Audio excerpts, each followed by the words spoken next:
Assalamualaikum warahmatullahi wabarakatuh.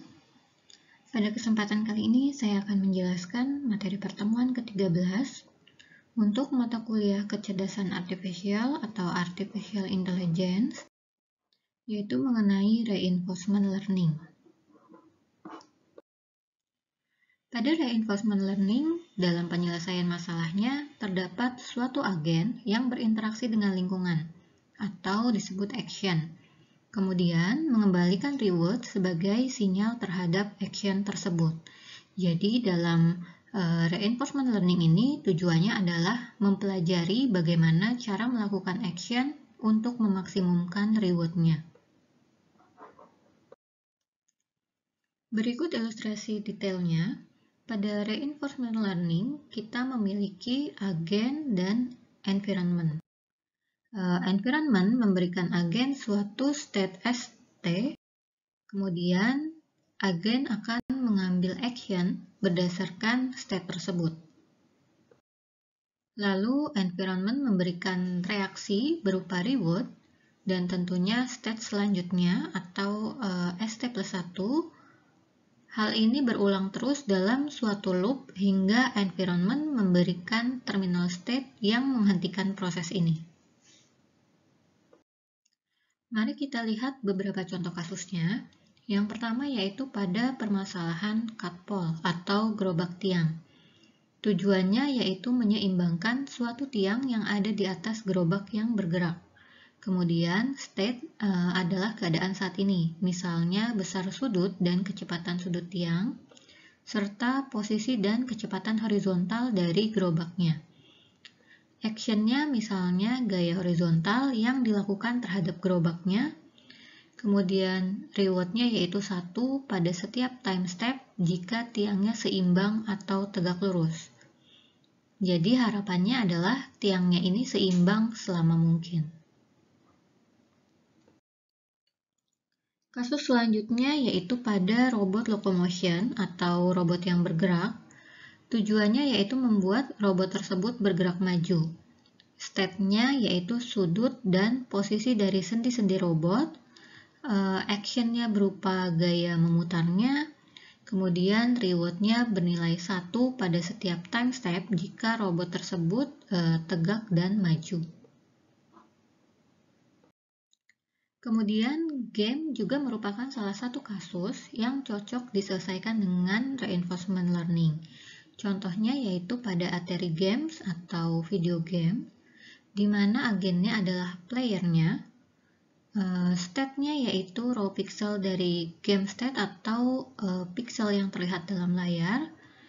Kemudian action-nya yaitu game control-nya bisa ke kanan, ke kiri, atas, atau bawah. Dan reward-nya adalah skor naik atau turun pada setiap time step, dengan tujuan menyelesaikan game dengan skor yang tertinggi. Contoh game yang lain yaitu Go.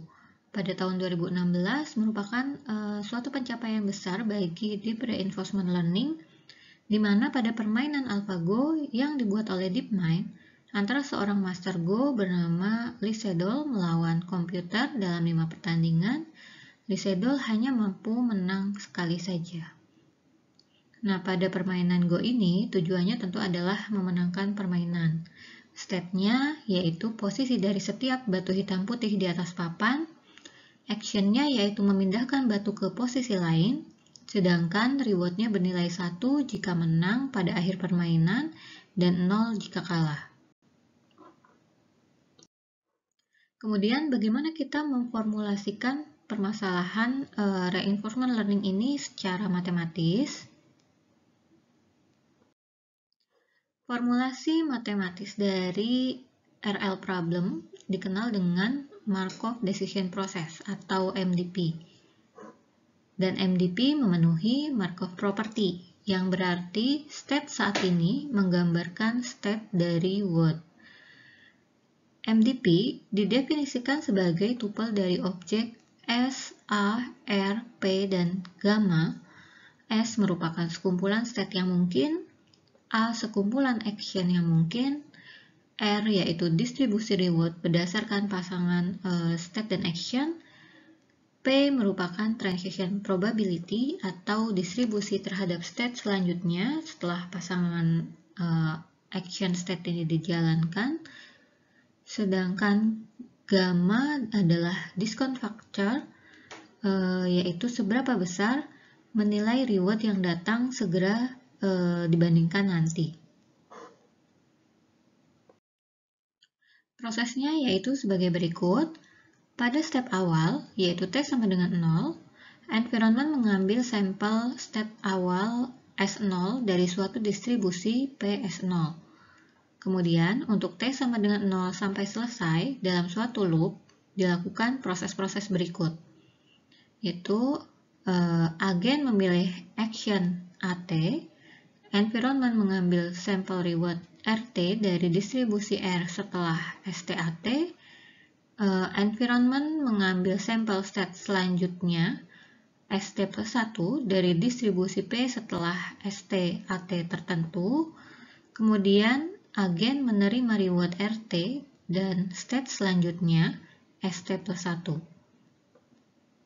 Selanjutnya, kita menentukan policy P yang merupakan fungsi dari S terhadap A yang menggambarkan action yang diambil untuk setiap state. Tujuannya adalah mencari policy optimal atau P star yang memaksimumkan jumlah kumulatif dari reward dikalikan dengan diskonnya. Mari kita lihat contoh sederhana dari MDP pada suatu grid world, yaitu grid dari beberapa state. Actionnya berupa pergerakan yang mungkin seperti bergerak ke kanan, ke kiri, ke atas, atau ke bawah. Kemudian setiap transisi diberi negative reward, yaitu R sama dengan -1. Kemudian objektifnya adalah mencapai terminal state, yaitu area sel berwarna abu-abu dengan paling sedikit action atau transisi. Jadi di sini kasusnya adalah semakin sedikit langkah yang dilakukan untuk mencapai terminal state, maka semakin baik.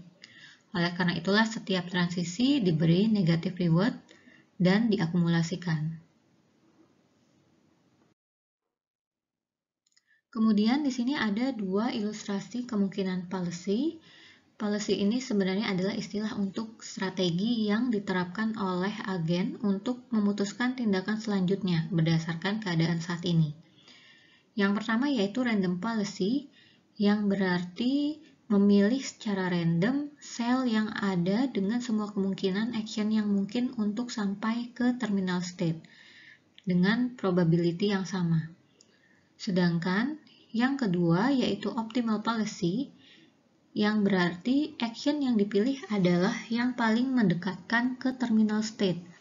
Misalnya, pada sel di baris pertama kolom kedua, ini action yang optimal adalah bergerak ke kiri mendekati terminal state. Jadi tujuannya di sini adalah kita ingin mencari optimal policy atau P star yang memaksimumkan jumlah reward. Kemudian pertanyaannya sekarang adalah bagaimana kita mengatasi kerandoman dalam MDP? Tadi di awal sudah dijelaskan ya, dalam proses MDP ini kita mengambil sampel initial state secara random, kemudian state selanjutnya juga random dari distribusi transisi yang ada, dan lainnya. Yang akan kita lakukan adalah memaksimumkan expected sum of reward. Secara formal dapat dituliskan seperti ini. P star yaitu maksimum expected value dari kumulatif discounted reward terhadap policy P.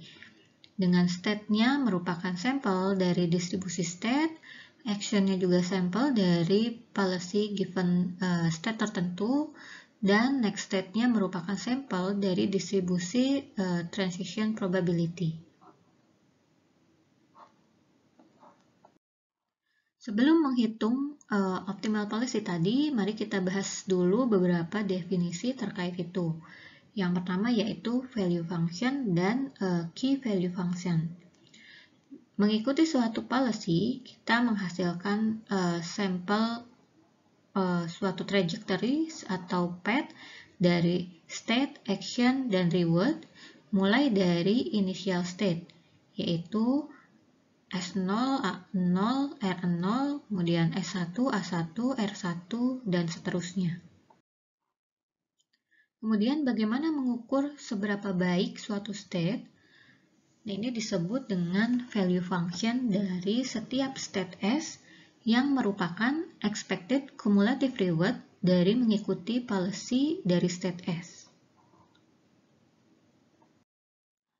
Kemudian, seberapa baik suatu state action pair, istilahnya yaitu key value function pada state S dan action A, yang dihitung dari cumulative reward dari mengambil action A pada state S dan kemudian mengikuti policy. Kemudian, optimal key value function atau key star adalah maksimum dari expected cumulative reward yang dapat dicapai dari state action pair yang dilakukan. Key star memenuhi yang disebut dengan Bellman equation, yaitu given state action pair, value dari pair ini akan menjadi reward yang akan didapatkan, yaitu R, ditambah nilai dari apapun state yang dilalui hingga akhir. Let's say S terbaik. Dan karena kita tahu bahwa kita memiliki optimal policy, maka kita juga tahu bahwa kita akan melakukan action terbaik pada state terbaik. Jadi nilai dari S terbaik adalah memaksimumkan terhadap action terbaik dari Q star pada S terbaik, A terbaik. Di sini expected value karena ada randomness ya. Dan kemudian dapat kita simpulkan optimal policy P star didapat dengan mengambil action terbaik pada suatu state yang dispesifikasikan oleh Q star. Pada setiap time step, kita akan memperbaiki perkiraan Q star menggunakan Bellman equation. Sequence QI akan konvergen terhadap Q star karena I mendekati infinity. Lalu apa masalahnya? Ternyata tidak scalable, karena kita harus menghitung QSA untuk setiap state action pair. Jika state-nya berupa pixel state dalam game, seperti pada Atari game, secara komputasional tidak memungkinkan untuk menghitung keseluruhan state space. Lalu apa solusinya? Kita dapat menggunakan function approximator untuk mengestimasi QSA. Contohnya yaitu dengan neural network. Jadi selanjutnya kita ingin menggunakan suatu fungsi approximator untuk mengestimasi action value function. Jika fungsi approximatornya berupa deep neural network, maka disebut dengan deep Q-learning. Lalu ada function parameter theta di sini. Jadi key value function ditentukan oleh weight theta dari neural network. Ingat bahwa di sini kita ingin mencari Q function yang memenuhi Bellman equation berikut. Jadi dengan neural network kita melakukan training di mana loss functionnya berusaha untuk meminimumkan Bellman equation atau seberapa jauh QSA dari targetnya atau YI yang merupakan Bellman equation. Jadi pada forward pass di sini berusaha meminimumkan error ini. Kemudian pada backward pass saat gradient update hanya mengupdate gradient pada parameter theta. Objektifnya adalah secara iteratif berusaha membuat Q value mendekati targetnya. Mari kita lihat contohnya pada kasus Atari game yang sebelumnya sudah dijelaskan, di mana tujuannya adalah menyelesaikan game dengan skor tertinggi, state-nya berupa raw pixel input, action-nya berupa game control kanan, kiri, atas, bawah, dan rewardnya adalah skor naik atau turun pada setiap time step.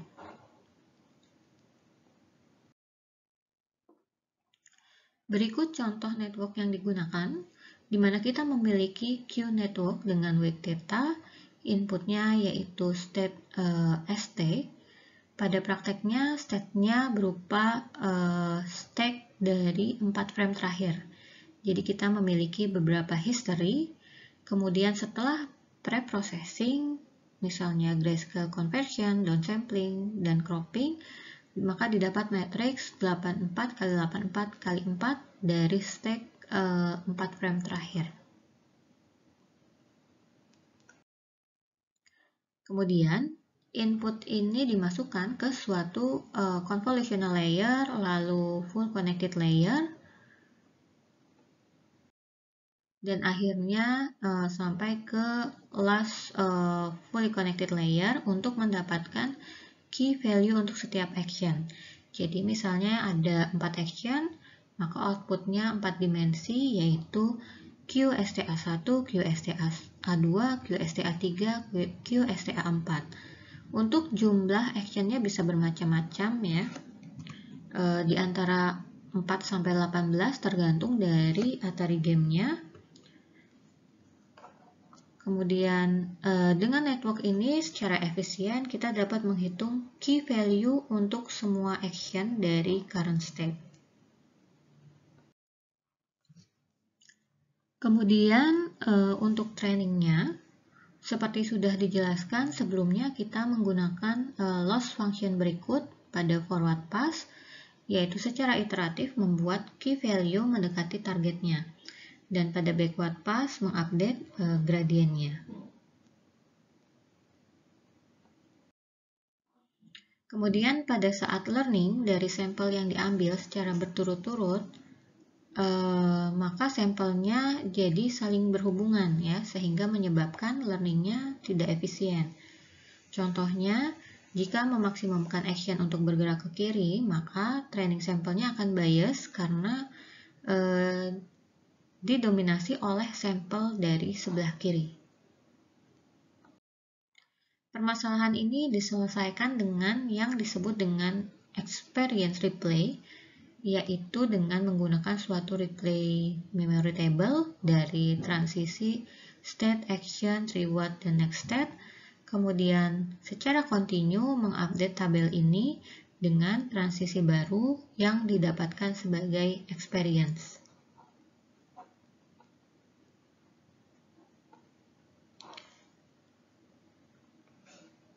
Keuntungan lainnya yaitu setiap transisi dapat berkontribusi pada wake update berkali-kali, sehingga dapat meningkatkan efisiensi.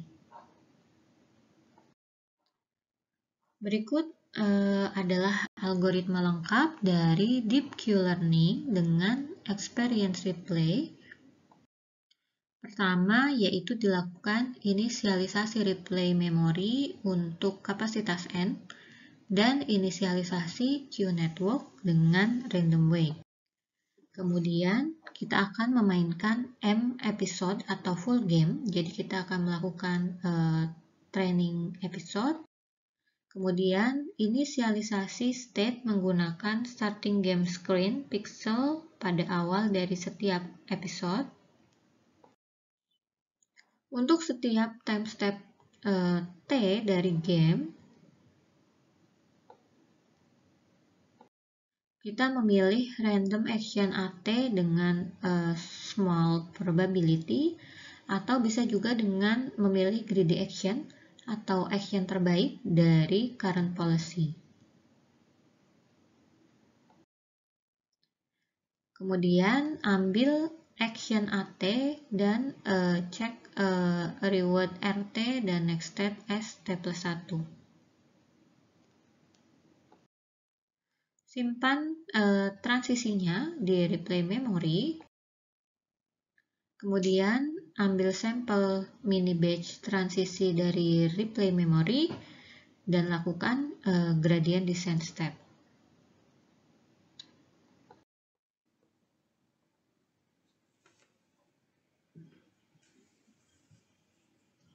Kemudian mari kita lihat simulasi dari Deep Q-Learning algorithm dari Google DeepMind yang ditraining pada Atari Game Breakout.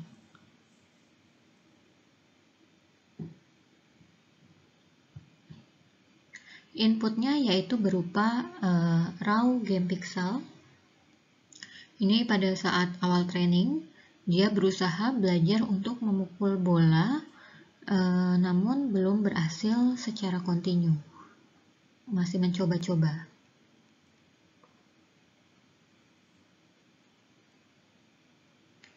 Kemudian setelah 120 menit training, dia sudah berhasil belajar memukul bola secara kontinu dengan baik untuk menghilangkan banyak blok.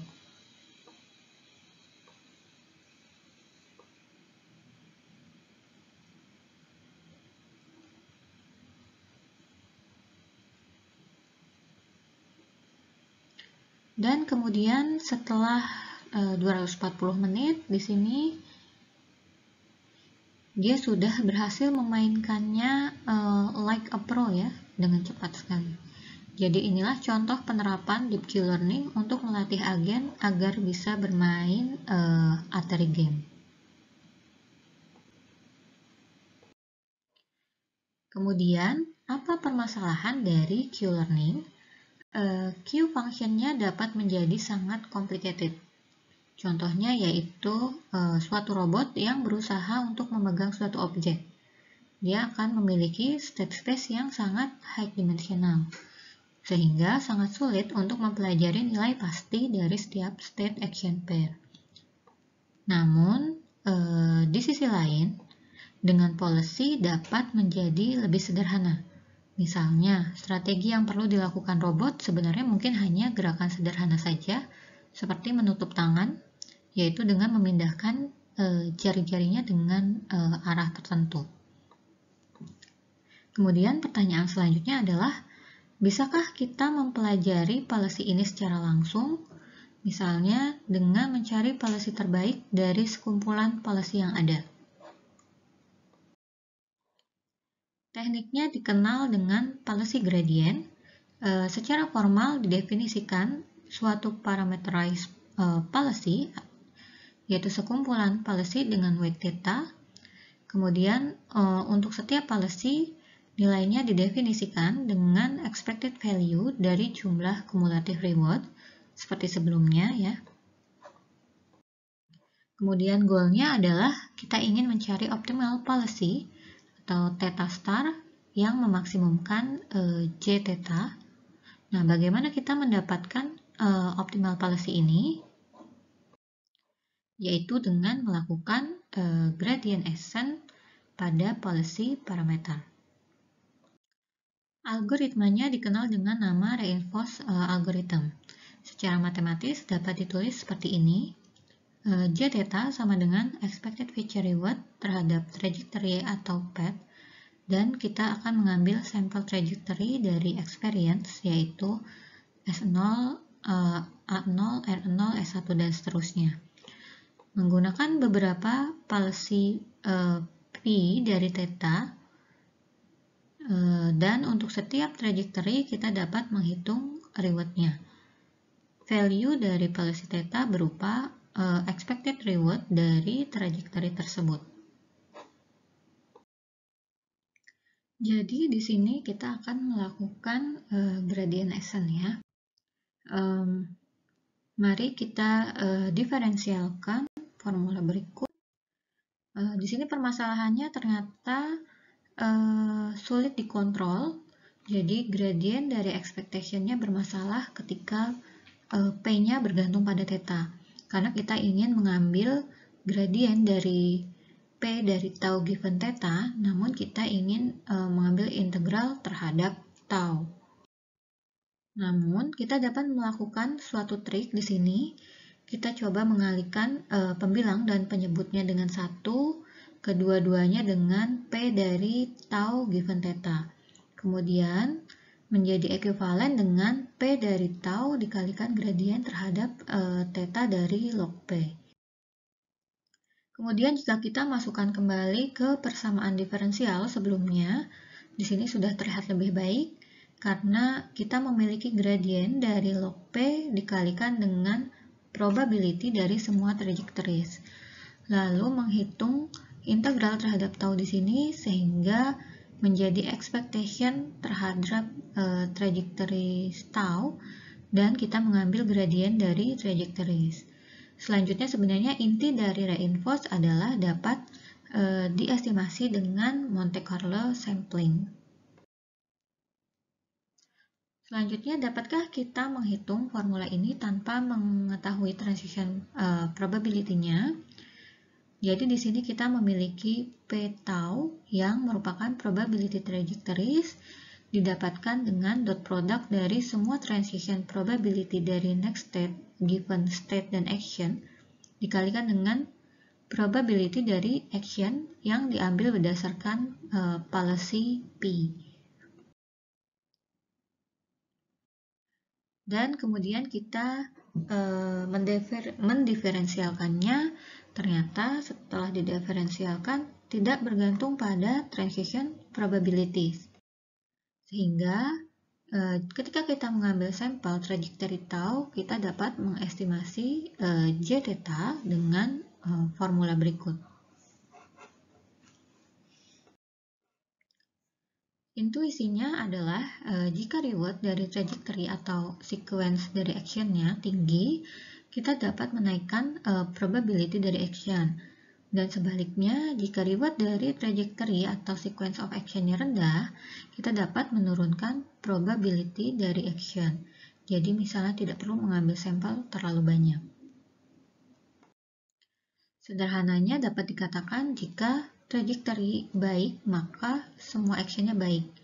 Namun secara expectation kan itu dirata-ratakan. Jadi kita memiliki unbiased estimator di sini.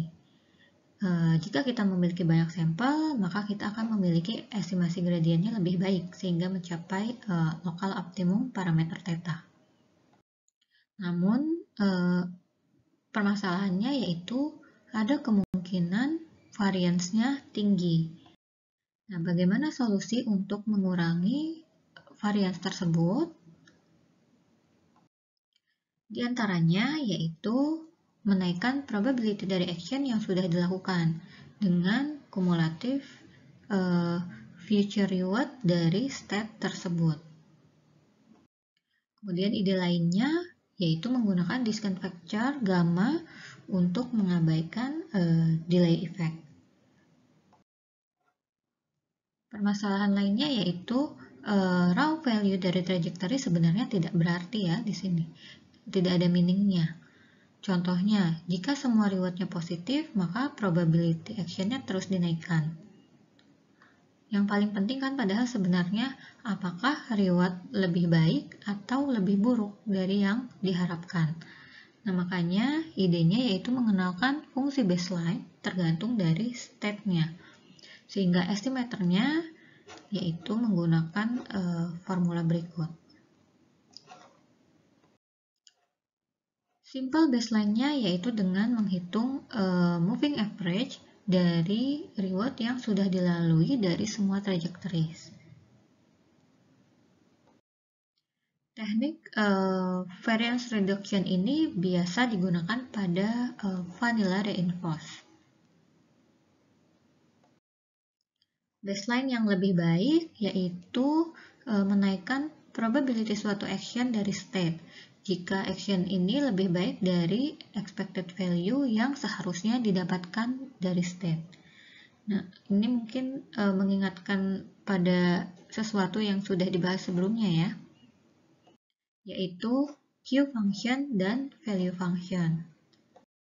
Nah, secara intuitif kita tentunya senang dengan action AT pada state ST jika Q function dikurangi dengan value functionnya besar, dan begitu pula sebaliknya. Sehingga didapatkanlah estimator dengan formula sebagai berikut. Permasalahannya adalah kita tidak tahu Q dan V-nya. Dan dapatkah kita mempelajarinya? yaitu dengan Q-learning. Jadi kita dapat mengkombinasikan policy gradient dan Q-learning dengan melatih keduanya, yaitu policy sebagai aktornya dan Q-function sebagai kritik. Nah, aktor memutuskan action yang diambil, sedangkan kritik memberitahu aktor seberapa baik action tersebut dan bagaimana menyesuaikannya. Dapat juga memanfaatkan Q-learning trick seperti experience replay yang sudah dipelajari sebelumnya.